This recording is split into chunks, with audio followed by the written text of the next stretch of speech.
আগের দিন ম্যাচ ভেস্তে গেছে বৃষ্টির জন্যে। আজও সকাল থেকে ছিল বৃষ্টির দাপট, কিন্তু বেলা যত এগিয়েছে তত মেঘ কেটে রোদ উঠেছে। ফলে কিছুটা হলেও মুখে হাসি ফুটেছে কলকাতা নাইট রাইডার্স ভক্তদের। তাদের আশা আজ খেলা হবে পুরোটাই এবং জয়ে ফিরবে কলকাতা। ভীষণ ভয় ছিলাম আমরা, মনে হচ্ছিল কি খেলা দেখতে পাবো কিনা, আজকে ক্যান্সেল হয় কিনা। ভয় তো একটু লাগেই, কেন বৃষ্টি হলে তো আর কোনো আমরা বসতে পারি না। আর আমাদের এই বছরে এই কয়েকটা ম্যাচ, তো এখন সূর্যের আলো দেখে আমরা খুব খুশি হয়েছি। আমাদের মনে হচ্ছে খেলা হবে এবং আমরা খুব এনজয় করবো। বৃষ্টি যাতে না হোক, हम लोग तो उम्मीद कर रहे हैं कि लॉस ना हो। ভগবানের উপর ডিপেন্ড করতে। কিন্তু হ্যাঁ, আগের দিন ম্যাচের টাইমে বৃষ্টিটা হলো বলে কেকার একটা অন্তত পয়েন্ট পেয়ে গেল। টেনশন আছে, বাট মনে হচ্ছে আজকে জিতবে। হারাটা আলাদা ব্যাপার, ম্যাচ দেখার এনজয়মেন্টটাই আলাদা।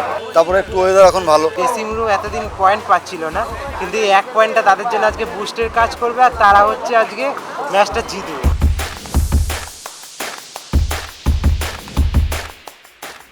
ফলো করুন বর্তমান।